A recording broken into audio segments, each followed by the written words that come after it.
বাংলাদেশের জাতীয় ক্রিকেট দলের ক্রিকেটার মমিনুল হক, যিনি 22 গজে ব্যাট হাতে একের পর এক নতুন কীর্তি গড়ে বহির্বিশ্বের সামনে বাংলাদেশের নাম উজ্জ্বল করে চলেছেন, সেই মমিনুল হকই এবার লাঞ্ছনার শিকার হলেন, তাও আবার বিমানবন্দরে আনসার বাহিনীর খাতে।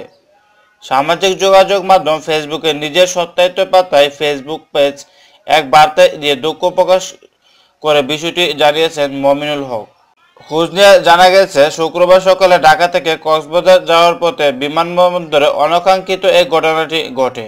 বিমানবন্দরে মমিনুল হকের মতো একজন ক্রিকেটারের উপর এমন ঘটনার পর আইন প্রয়োগকারী সংস্থার তীব্র সমালোচনায় মেতেছে তার ভক্ত ও সতীর্থরা।